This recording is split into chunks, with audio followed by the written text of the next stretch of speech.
The year is 1971. Washington, D.C. looks normal on the surface, but something's wrong. The streets whisper secrets.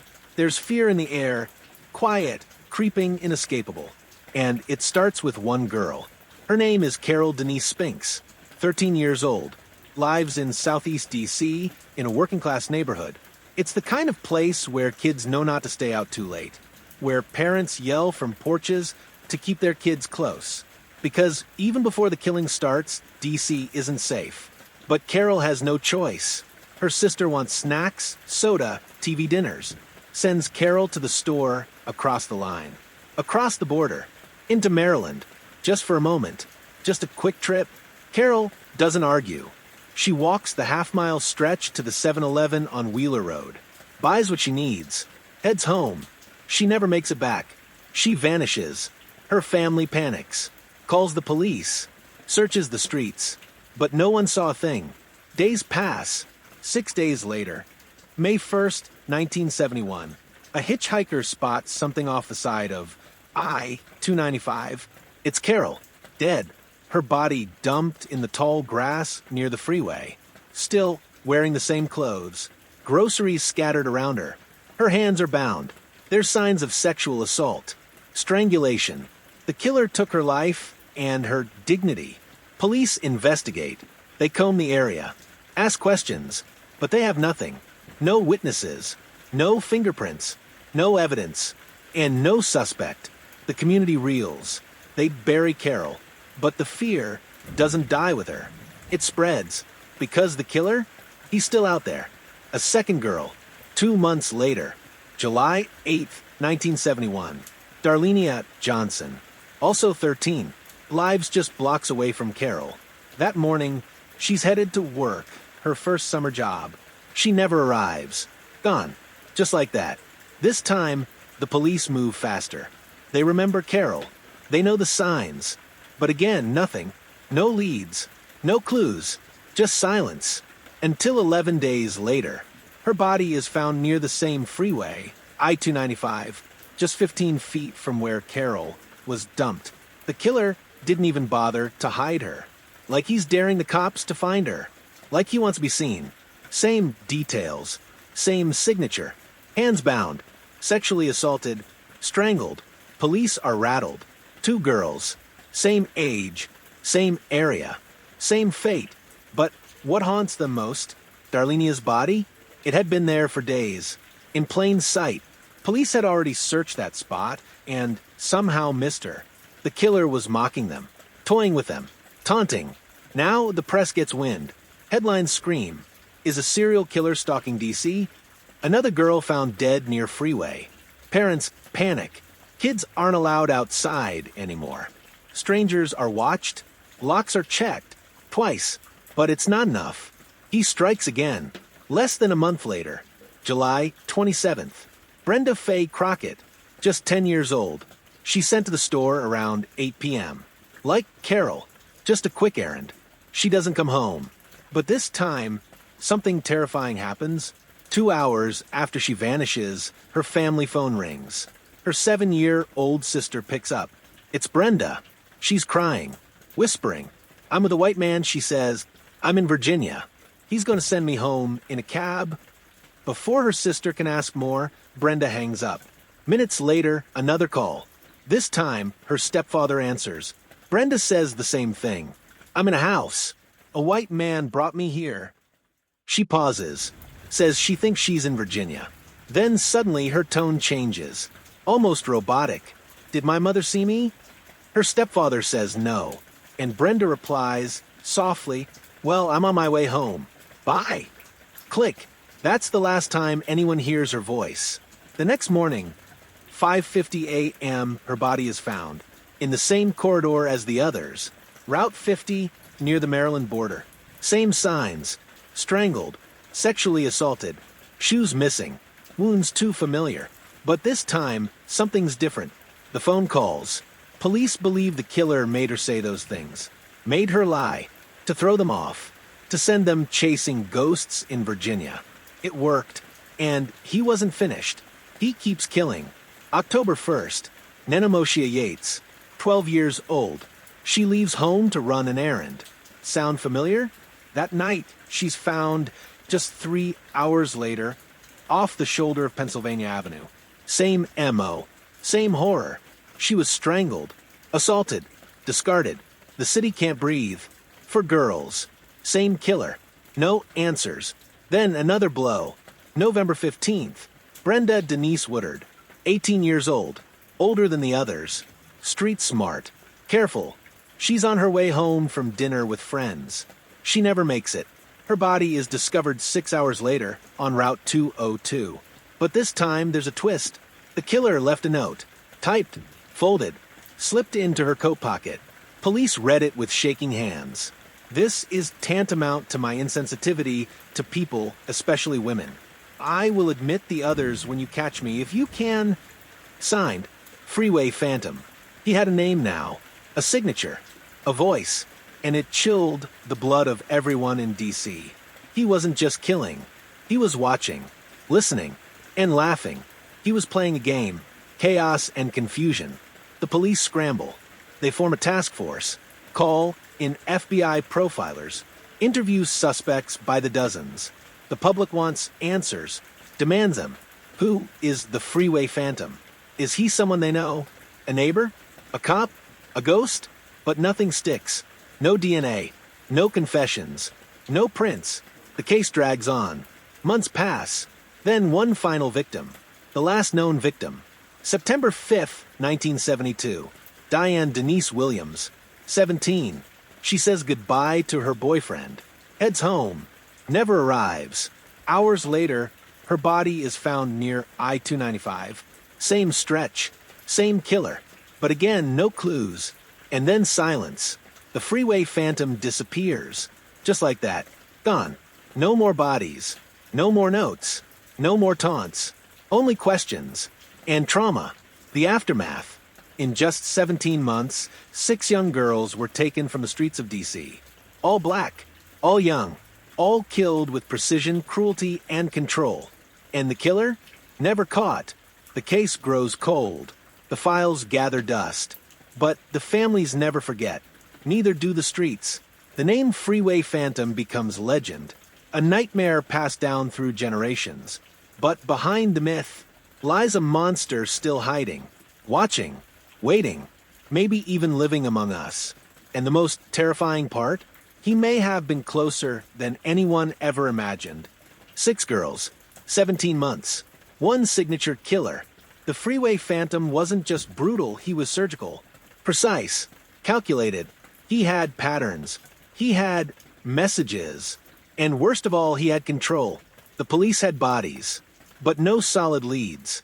No forensic evidence to go on. And no idea who would murder young girls, then disappear into the night. But rumors? There were plenty. Suspects? Even more. Let's dive into them. The Green Vega Gang. First up, an ugly, violent crew. The Green Vega Rapists. A gang of men who drove around D.C. in a green Chevrolet Vega, targeting women, kidnapping them, raping them, dumping them. They struck fear into the streets, and they were active at the exact same time as the Freeway Phantom murders. The gang was eventually busted.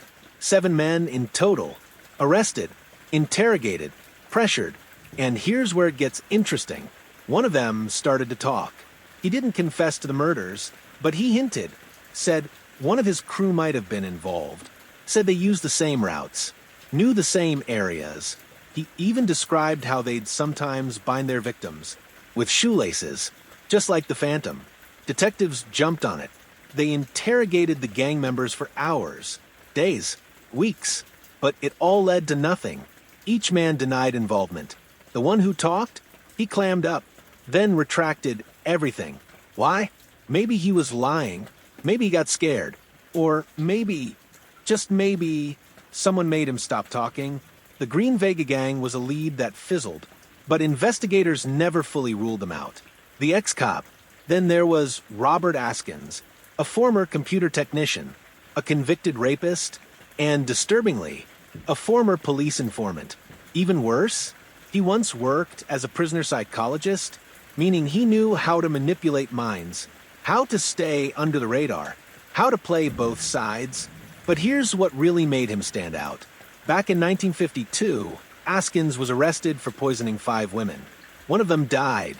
While in custody, he said something haunting. "I hate all women. I'm going to kill them one by one." Fast forward to the 1970s. He's out of prison, living in D.C., a free man. In 1977, he's arrested again, this time for kidnapping and raping a woman. When police raid his home, they find something shocking: a typewriter. Investigators believe the Freeway Phantom's taunting letter, left in Brenda Woodard's pocket, was typed. This could be it. They send it off for forensic analysis. The result? Inconclusive. No match. No proof. But suspicion remained.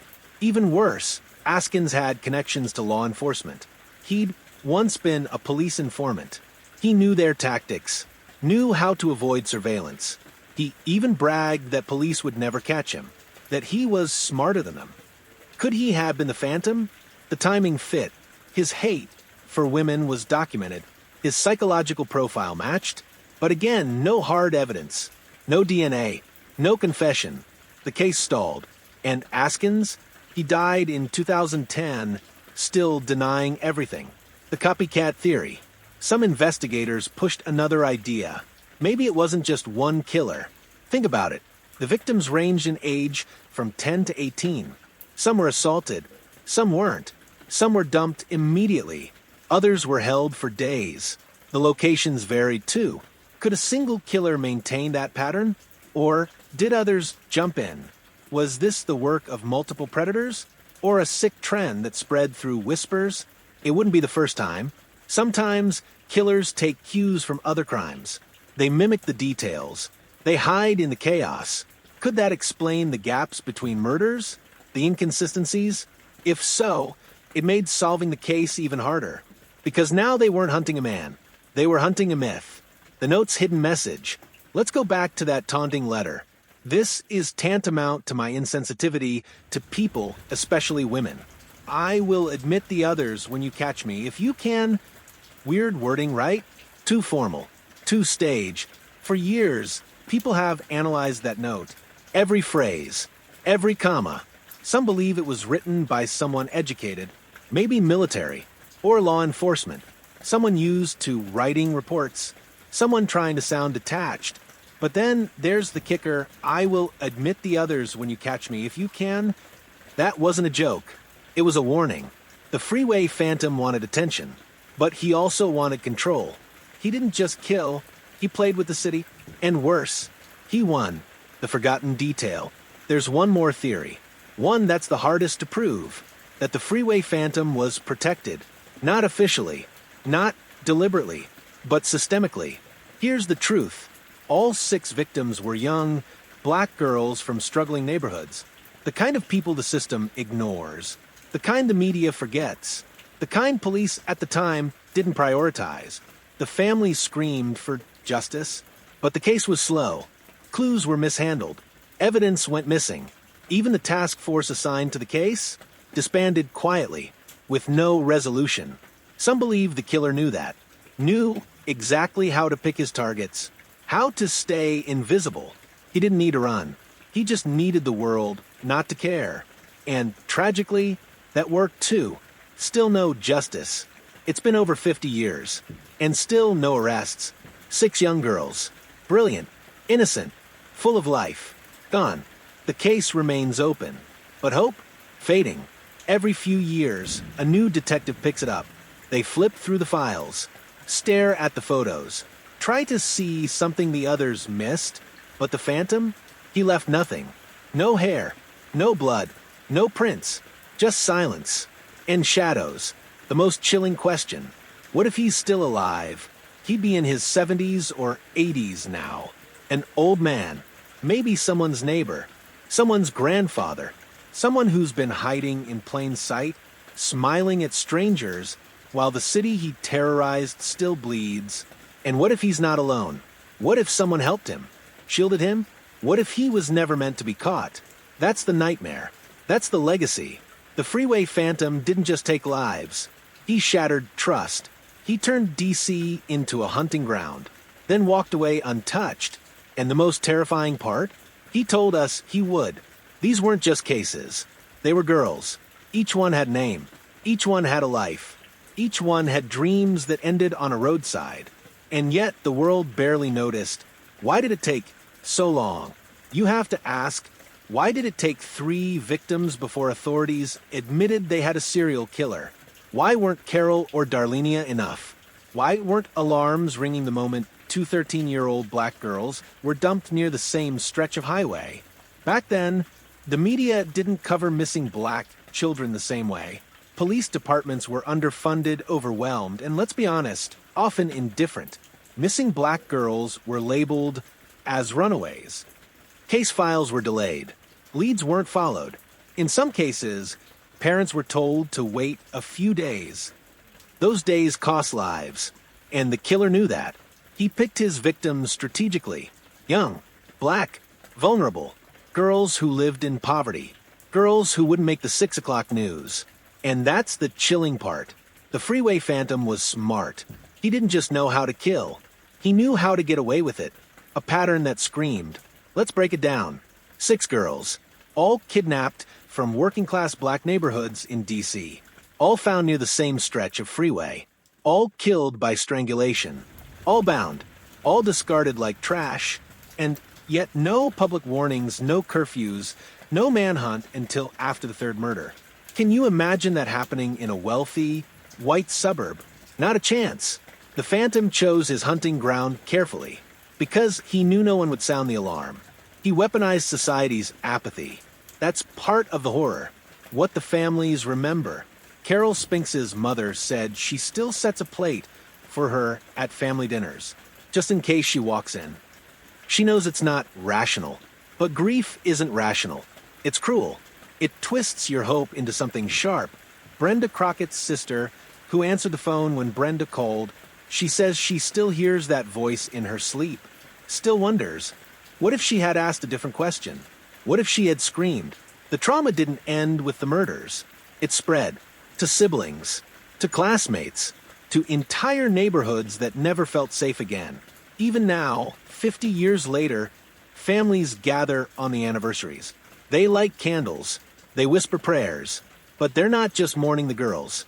They're mourning the justice they were never given, who they could have been. Let's imagine it, just for a moment. Carol would be in her 60s today.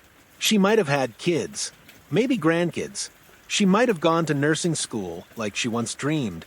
Darlenia loved science. She could have been a lab tech or a teacher. Brenda Fay was obsessed with animals. She talked about opening a shelter one day. Maybe she would have. Nenomoshia loved to sing, always humming. Maybe she would have joined a choir. Maybe she would have found a stage. Brenda Denise was ready to graduate. She had job interviews lined up. She wanted to work in government, make a difference. Diane was planning to go to college. She wanted to study business. She wrote it in her diary. I will be the first in my family to graduate. These weren't just victims. They were futures, and someone erased them. A city still haunted. Washington, D.C. never recovered.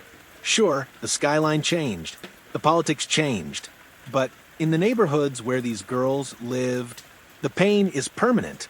You can walk past the store where Carol was last seen. You can stand on the sidewalk where Brenda caught her final bus.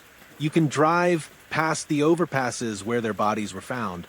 Nothing marks those places. No plaques, no memorials, just silence. As if the city wants to forget. As if remembering is too painful. But forgetting? That's the killer's final victory. And we can't let that happen. The cost of silence. There's something else you need to know. The Freeway Phantom didn't just steal lives. He created a ripple effect of trauma. Some family members developed PTSD. Others turned to alcohol. Some never left their homes again. One mother tried to end her life on the anniversary. Another refused to celebrate Christmas for decades. This wasn't just murder. This was emotional warfare. The killer didn't just strike once. He struck forever. And the system? It failed all of them. No statues. No headlines. No closure. Serial killers get documentaries, movies, books, podcasts. But these girls, They got buried in footnotes. And yet, their names matter. Say them again. Carol Spinks, Darlenia Johnson, Brenda Crockett, Nenemoshia Yates, Brenda Woodard, Diane Williams. These girls didn't ask to be in this story. They didn't choose it. But they're the reason it matters. Because without them, there is no case. Without them, there's no killer. Without them, there's no pain to remember. They were the light, and the darkness stole them. But here's the truth. We're still talking about them. 50 years later. On YouTube, on podcasts, in books, in whispers, because memory is power. And the one thing the killer couldn't kill was their story. The police may have failed. The system may have looked away. But now, we see them. We say their names. And we remember. Because if we forget, the next Freeway Phantom will know it works. And it can never work again. The girls were dead. The public was terrified. The killer? Still free. Now, it was up to the police. But what happened next? A mess. A maze of confusion, ego, and missed chances. This wasn't just an investigation. It was a catastrophic failure. And the Freeway Phantom used every second of it. Too many agencies. Not enough answers. At first, there was chaos. The bodies were found in Washington, D.C., but also Maryland. That meant multiple jurisdictions, different departments, different chiefs, different egos. You had the Metropolitan Police Department in D.C., the Prince George's County Police Department in Maryland, the FBI, the Maryland State Police, and sometimes even the D.C. National Guard. They should have worked together, but instead they worked separately, hoarded information, held back reports, pointed fingers. It was a tug-of-war with 6 dead girls in the middle. The killer? He thrived in the confusion, the lack of a task force. Today, when there's a serial killer on the loose, cities launch task forces within hours. Specialized teams, dedicated detectives. One mission, catch the monster. Back then, it took months before officials acknowledged the pattern. And even when they did, they failed to form a unified task force. Instead, each police department clung to its own theories. By the time anyone connected the dots between Carol, Darlenia, and Brenda, it was too late. The Phantom was ahead, always one step further into the dark. The crime scenes, a trail gone cold. 6 victims, 6 crime scenes, but very little evidence. The killer was careful. No fingerprints, no hair, no fibers, except once. Brenda Denise Woodard had a note tucked into her coat. Typed, folded, mocking. It read, "This is tantamount to my insensitivity to people, especially women. I will admit the others when you catch me. If you can..." Investigators were stunned. The killer had a voice. He wanted to be heard. But he was also clever. The note was typed on a common typewriter, a Royal brand widely sold in D.C. No unique markings. No way to trace it. Even worse, the note was proofread. He'd used proper grammar, proper spelling, proper punctuation. This wasn't just a killer. This was a calculated predator. The FBI's involvement. By the time the 5th victim was found, the FBI stepped in. They built a psychological profile. According to them, the killer was male, African American, between 25 to 35 years old, intelligent, organized, possibly familiar with law enforcement procedures. But the profile was vague. It fit thousands of men in the D.C. area. Worse, there was no DNA analysis at the time. No databases. No way to match anything to a suspect. They had nothing, except fear. The Green Vega Gang, a dead-end lead. Then a break. In 1974, years after the last murder, a woman came forward. She claimed a group of men, members of a local gang called the Green Vega Rapists, had confessed to killing the girls. The Green Vega crew was notorious. They drove a green Chevrolet Vega. They abducted women, assaulted them, dumped them on the side of the road. Sound familiar? Police jumped on it. 2 of the gang members were questioned. One of them even described details of a victim's body that hadn't been released. Was this it? Was the case finally about to crack? Nope. Suddenly, silence. The informant disappeared. The gang members stopped talking. Police never charged them. To this day, that lead remains one of the biggest missed opportunities in the case. Did the Phantom strike alone? Or was he part of a group? We may never know. The mistake with the phone calls. Let's go back to Brenda Faye Crockett's phone call, the one she made right before her death. She said, "I'm with a white man. I'm in Virginia." But her body was found in Maryland, and she was likely with a black man based on witnesses and hair samples. So, why lie? Because the killer was feeding the family false info. He forced her to call, to throw police off, to waste time chasing a ghost. And it worked. The Virginia lead sent the investigation spiraling. Precious hours were lost. So were precious clues. All orchestrated by a killer who understood manipulation better than most. The political tensions. Now, add this layer. It was the early 1970s. Washington, D.C. was going through political upheaval.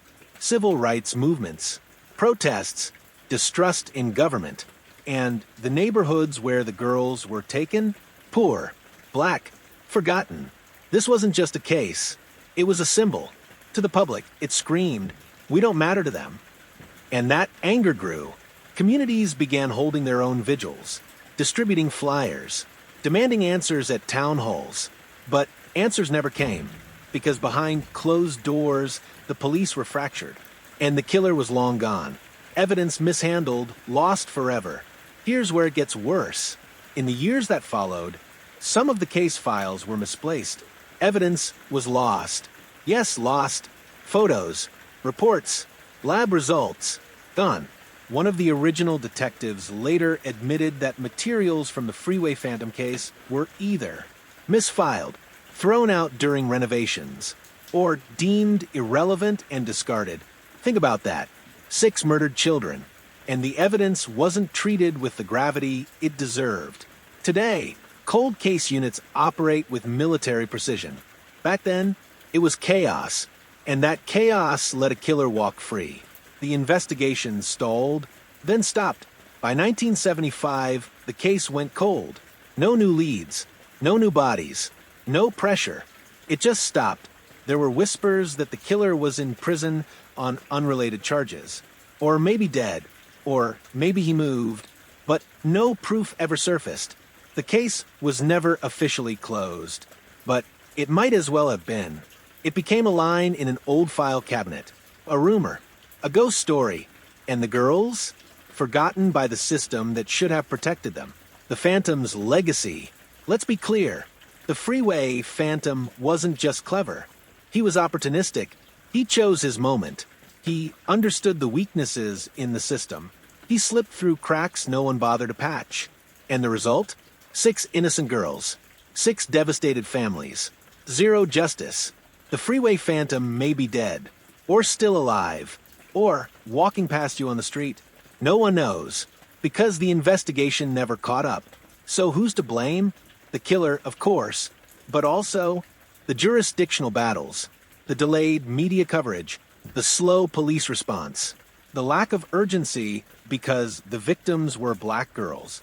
All of it combined into a perfect storm, and that storm swallowed 6 lives, swallowed the evidence, swallowed the truth, and left behind a question that still echoes across D.C.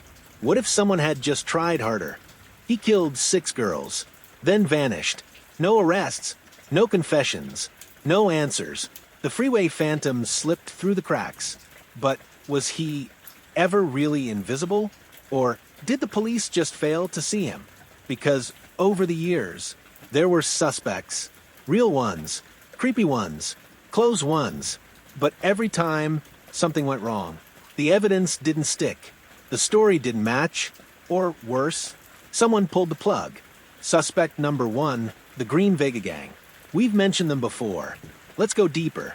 The Green Vega Gang operated in D.C. in the early 1970s. A group of young men, violent, cruel, predators. They drove around in a green Chevy Vega, targeting black women and girls. Abductions, rapes, threats, and then an informant came forward. She said members of the gang confessed to the Freeway Phantom killings. She gave names, details. Detectives were floored. One suspect reportedly described a body disposal site in exact detail. Stuff that was never released to the public. This could have been the break. But suddenly, it all fell apart. The informant recanted, or disappeared.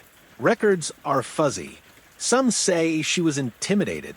Others say she lied. The gang members clammed up. No one was charged. Case cold. Again, suspect number 2, Robert Askins, the smart killer. Next up, Robert Elwood Askins. Now this one? Chilling. He wasn't a street thug. He wasn't part of a gang. He was educated.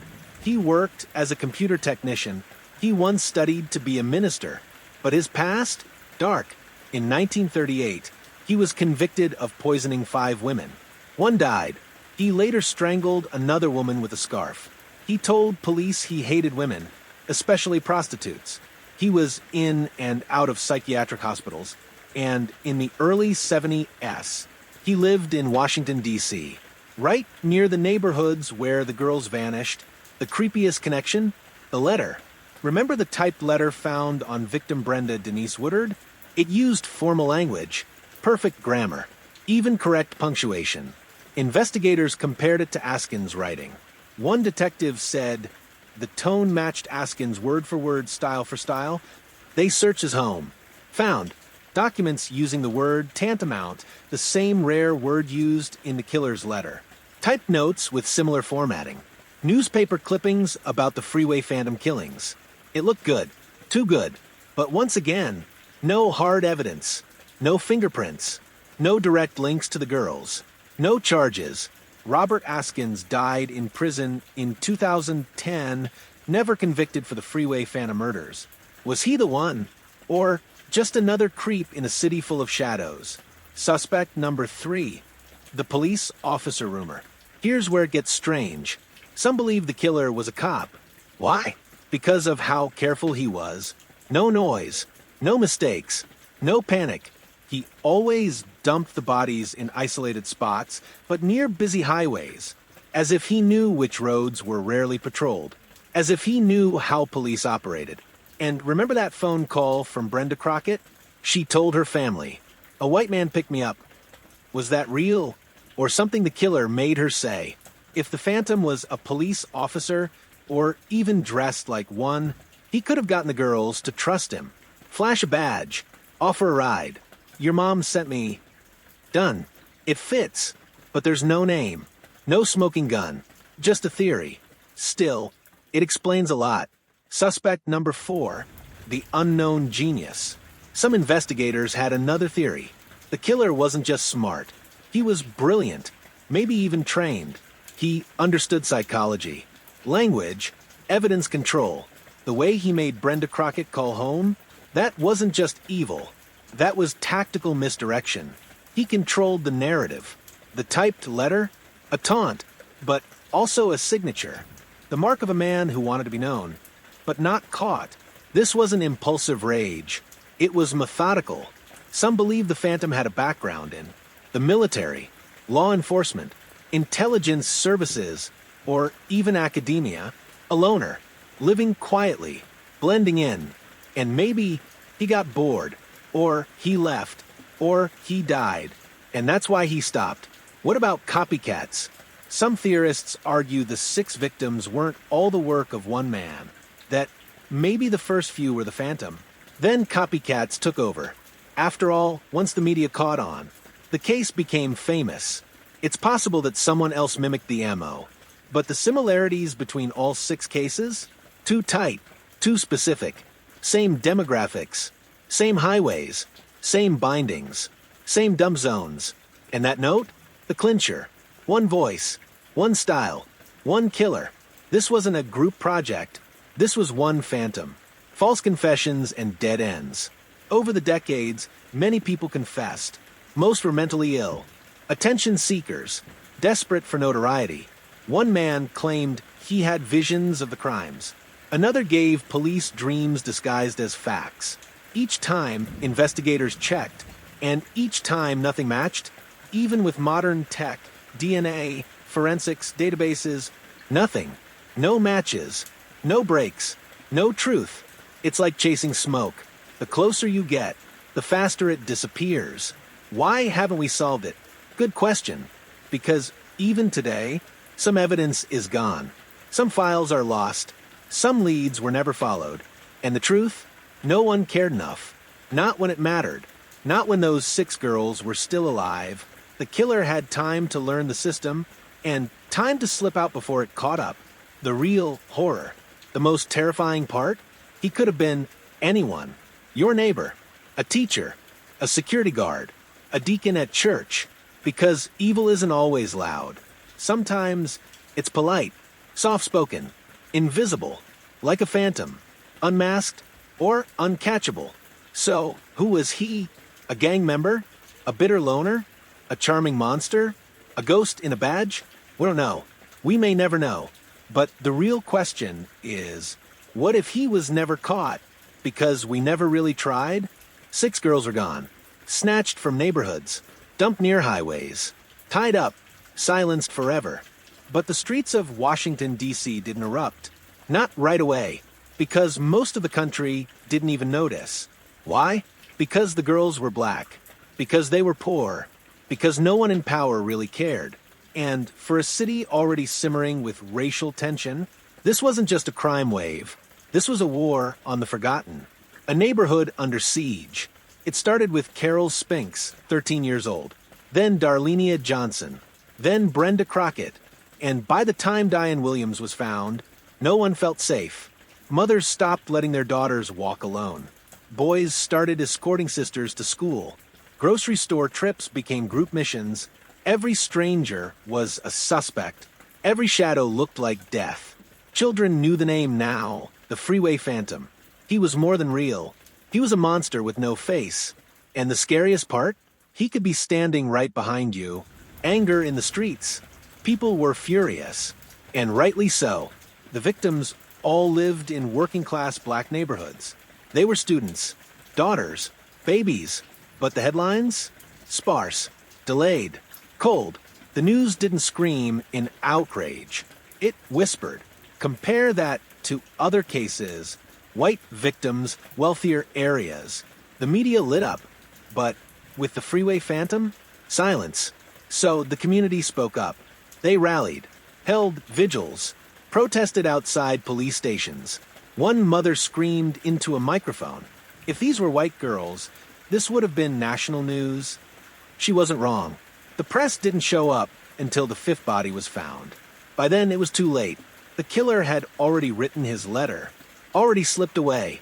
The failure of the press. You'd think a serial killer targeting young girls would dominate front pages.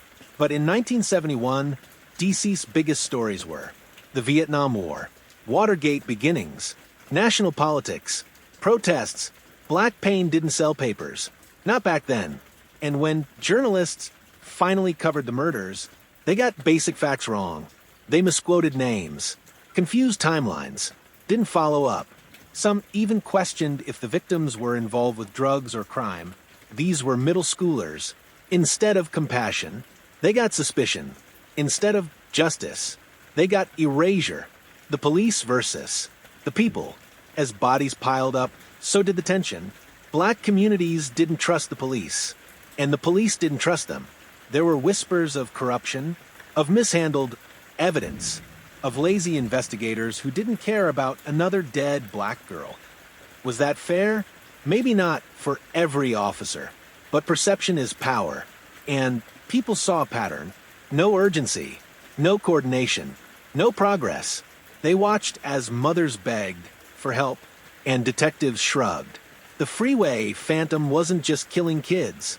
He was exposing a broken system, the politics of fear. In 1971, Washington, D.C. wasn't just any city. It was the epicenter of American power.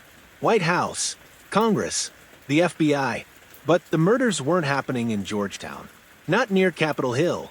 They were happening in places like Anacostia, Congress Heights, and Northeast D.C. Poorer, darker, places politicians didn't drive through, places the media didn't cover, unless there was a riot. So, when the killings started, they were dismissed as local tragedies, not national threats. And that mindset trickled down into the newsrooms, into the police force, into the files that would go cold for decades. The community fights back, but the people didn't sit still. They organized block watches, formed neighborhood patrols. Some families carried bats while walking their kids. Local churches held town halls. Ministers preached about the murders on Sunday. Flyers were passed out on every corner. One read, "The Freeway Phantom is hunting our daughters. We are all his target."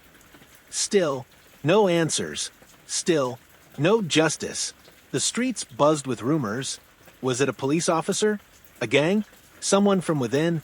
Paranoia took root. And for many, the police weren't protectors. They were suspects. Race, class, and the value of life. Let's not sugarcoat it. If these victims had been white, from wealthy suburbs, the FBI would have locked down the city. Reporters would have camped outside schools. The president might have spoken up, but for 6 young black girls, the silence was deafening. Their stories didn't dominate the news. They didn't get primetime coverage. No Netflix documentary. No podcasts. Just fading headlines. And that silence? That was the second murder. First, the killer took their lives. Then society erased their memories. Echoes of other cases. This wasn't an isolated story. Years later, it would happen again. In Atlanta, from 1979 to 1981, at least 28 black children were murdered. Same problem. Slow response. Media disinterest. Distrust of law enforcement. Different city. Same nightmare. History doesn't repeat itself. It rhymes. And in both cases, children were sacrificed on the altar of indifference. The mothers who never gave up. Some of the families moved. Others stayed. But none of them forgot. Even decades later, they spoke out. Carol Spink's twin sister still talks about her. Brenda Crockett's mother gave interviews until her final years. Nanomoshia Yates' relatives continue to fight for cold case attention. They ask the same question over and over. Why wasn't she worth more? And they never get an answer. The lasting trauma. Imagine being a child during that time, watching your classmates vanish, seeing yellow police tape on your walk home, growing up in a city where you knew no one was coming to save you. That kind of fear doesn't fade. It burrows deep. It shapes generations. Many who lived through it say the Freeway Phantom wasn't just a killer. He was a curse on the soul of the city. Why this still matters? It's been more than 50 years. The case is still unsolved. But the real crime? We let it become a footnote. Justice never came. Reform never followed. And for many, the message was clear. Your life doesn't matter unless it fits the right profile. That's why this story needs to be told. Loud, unflinching, raw, because forgetting them means it could happen again. To another girl, on another road, with another monster, who knows we'll look the other way. It's been over 50 years. 6 girls, 6 families shattered. 1 killer, still unnamed, still free, or already dead?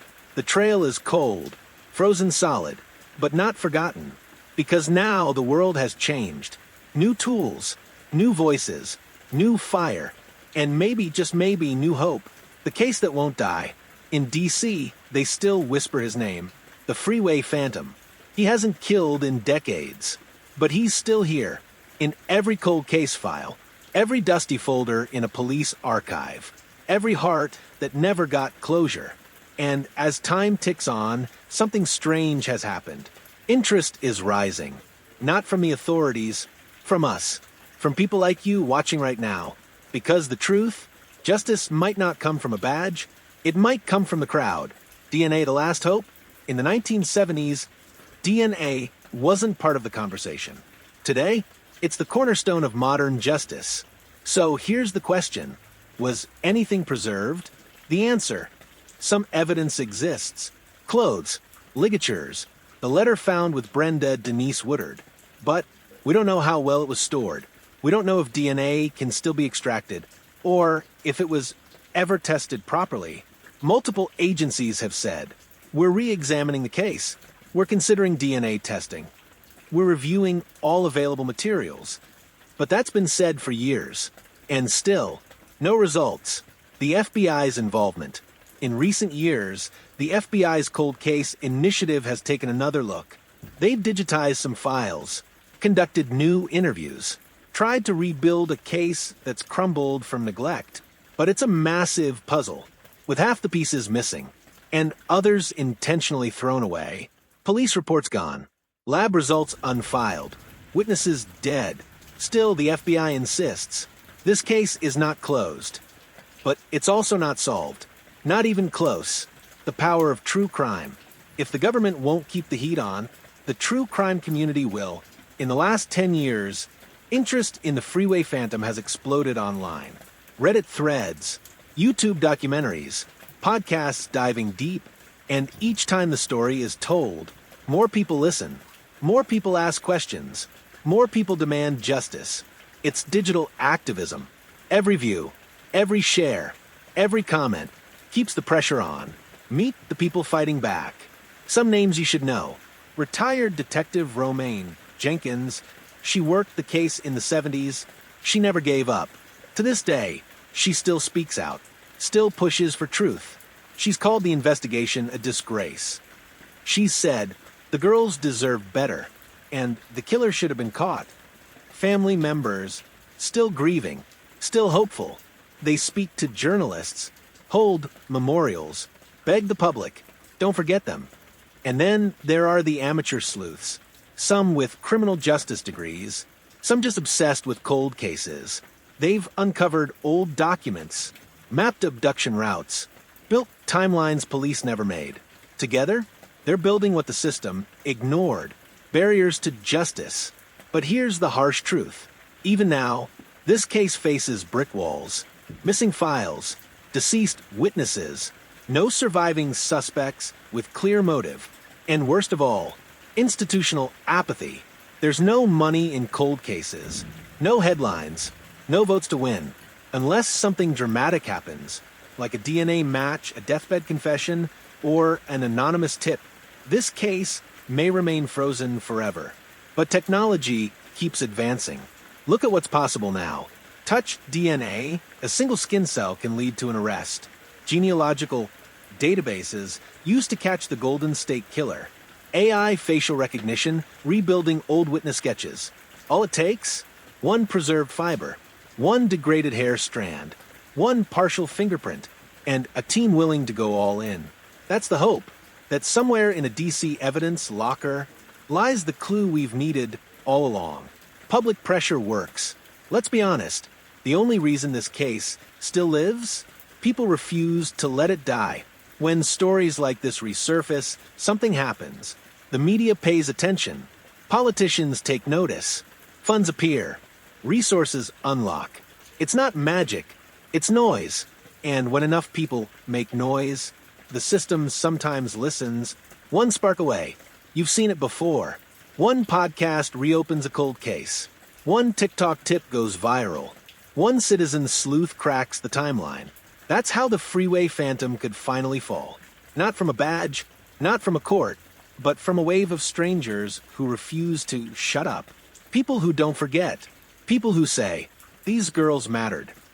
And keep saying it until someone listens. So what can you do? Here's the part that matters. You're not just a viewer. You're part of the movement. You can share their names, post their stories, demand justice, ask the hard questions, support forensic nonprofits, pressure law enforcement to reopen files, because silence protects killers. But attention destroys shadows. They deserve a voice. Carol Spinks, Darlenia Johnson, Brenda Crockett, Nenemoshia Yates, Brenda Denise Woodard, Diane Williams. Say their names. Remember their faces. They were not statistics. They were not runaways. They were children, and someone took them. That person has never paid. But one day, because of you, they just might.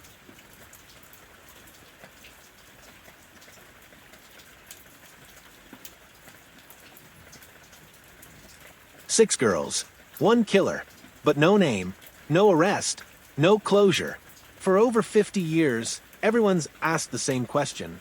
Who was the Freeway Phantom? No fingerprints, no witness, just a pattern soaked in horror. But when you put the clues together, When you dig into every lead, a profile begins to form. Not a ghost, not a myth. A man, living, breathing, and for a while, untouchable. What we know for sure. Let's go back to the facts.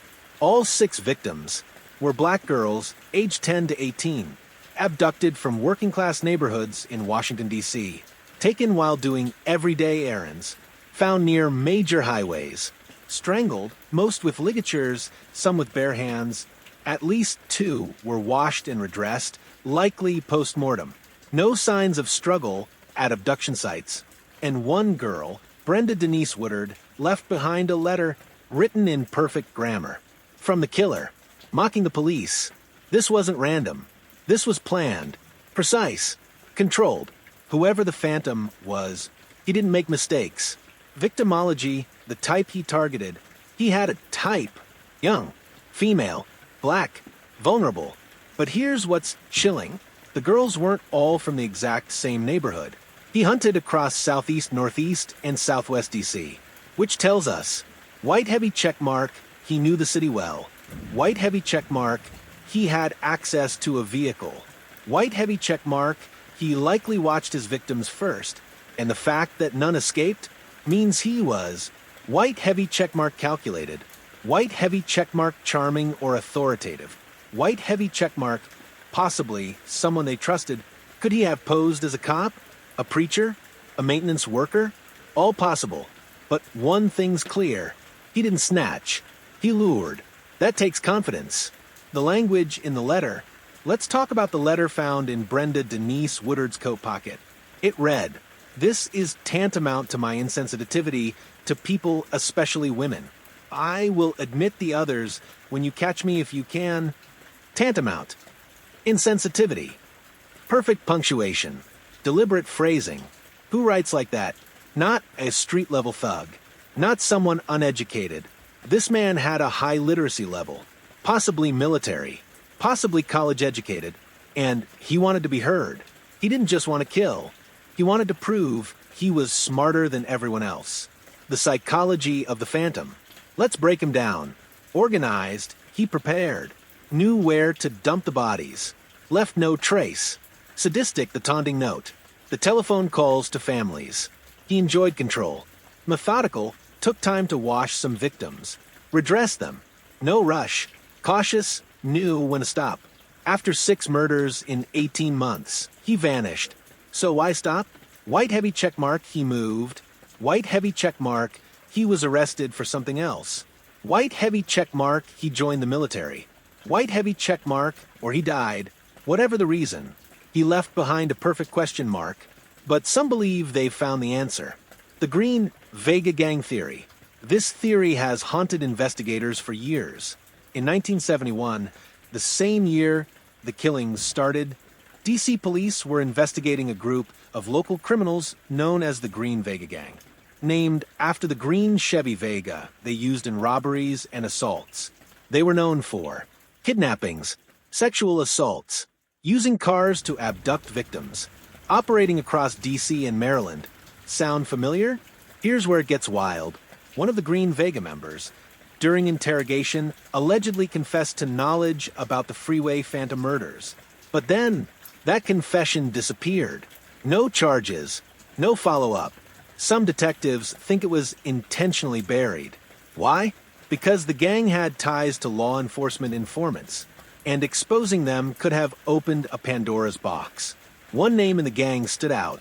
He matched the psychological profile, lived in D.C., had a record, disappeared from the streets after 1972, but he was never charged.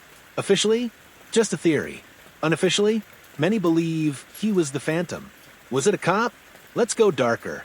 Another theory says the killer wasn't just connected to law enforcement. He was law enforcement. Here's why. The girls trusted him. No struggle at most scenes. He moved freely through the city without being stopped.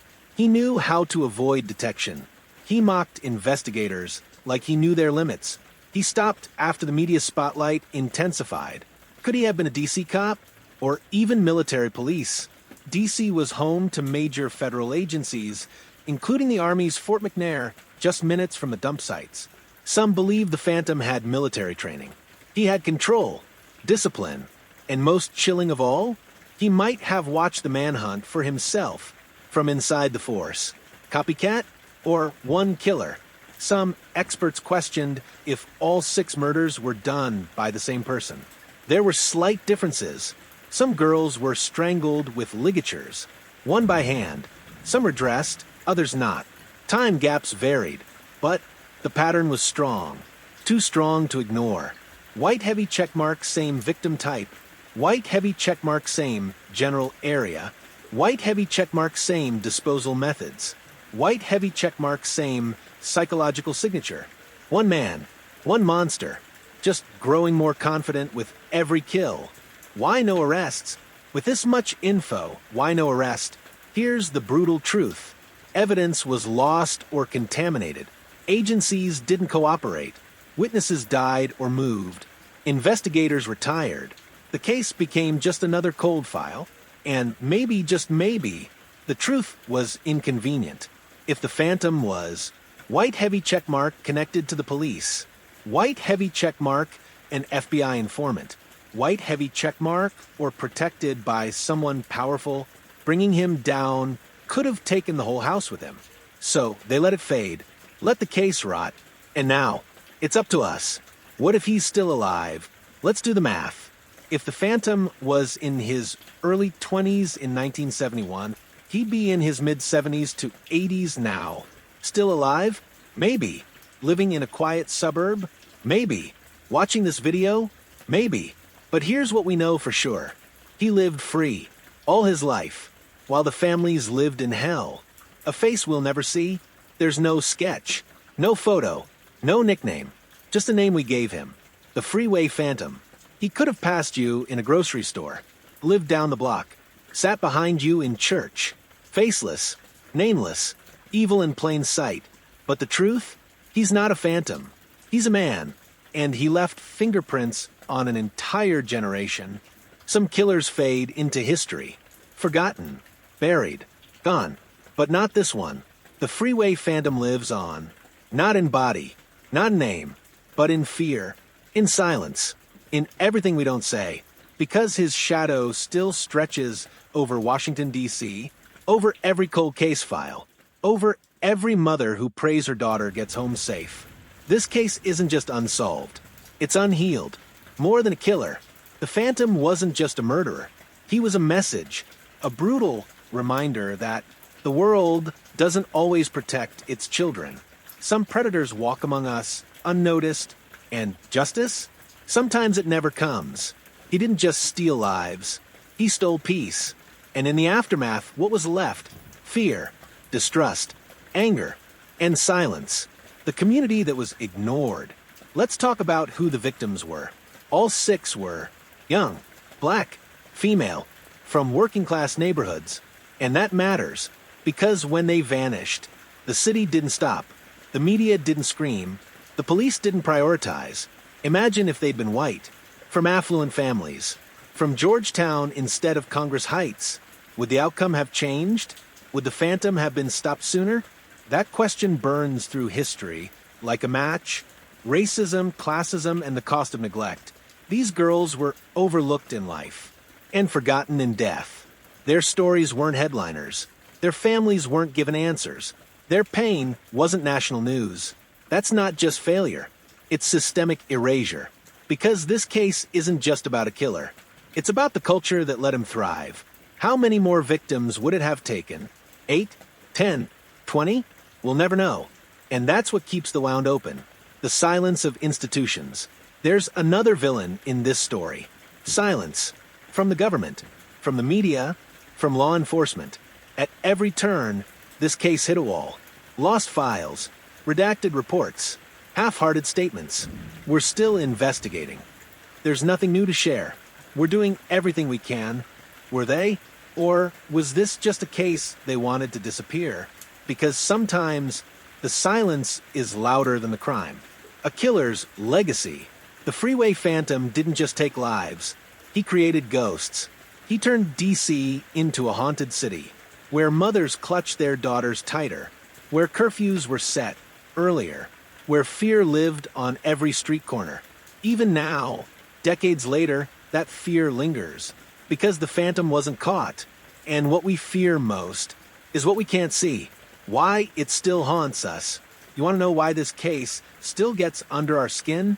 Why, 50 years later, we're still talking about it? Because this isn't just about him. It's about us. How we respond to tragedy. How we treat the forgotten. How we define justice. And most of all, how we fail and keep failing. The phantom slipped through every crack. But we built those cracks. We widened them. We looked away. And in that silence, he thrived. The what-ifs that won't die. What if the police had connected the dots sooner? What if the families had been believed from the start? What if the media had cared more? Would there be fewer victims? Would he have been caught? Would these girls be alive today? Those questions don't go away. They don't fade. They haunt. And that's why the case still echoes. Their names are still here. Let's bring them back, one last time. Carol Denise Spinks, 13. Darlenia Denise Johnson, 16. Brenda Faye Crockett, 10. Nenemoshia Yates, 12. Brenda Denise Woodard, 18.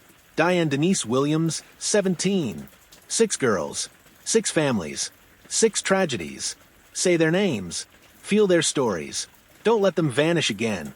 Because for too long, they were just footnotes. Now, they're front page, justice delayed, or justice denied. This case is a cold trail. But it's not cold hearts that keep it alive. It's people like you. Viewers who ask, why wasn't more done?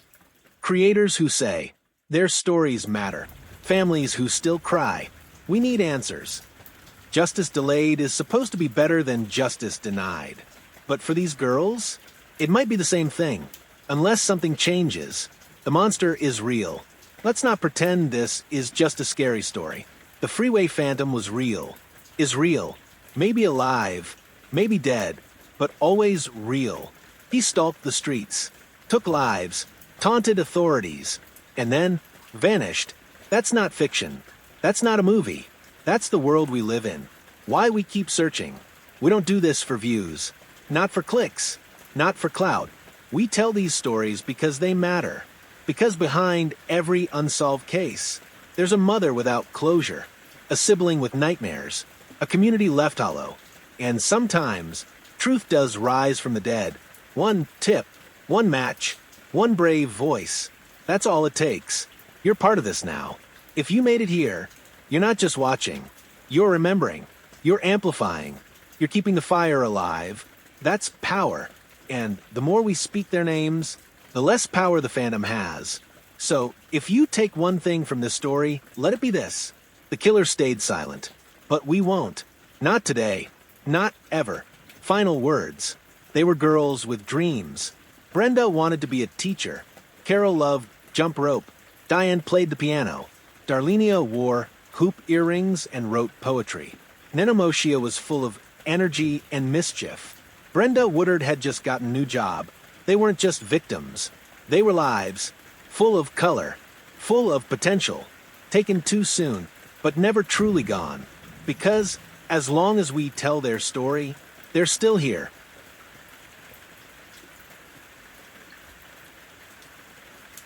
The Freeway Phantom was never caught, never named, never punished.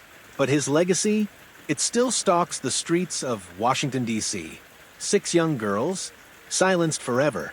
And one question remains, will we ever know who did it? If this story shook you, if you believe these girls deserve justice, then don't let their memory fade. Subscribe to this channel for more haunting, unsolved cases. Comment below, who do you think the phantom was? Share this video. Someone out there knows something. And remember, evil hides best in silence. But together, we can turn the volume up. This is Unsolved Crime Stories, where every mystery deserves a voice.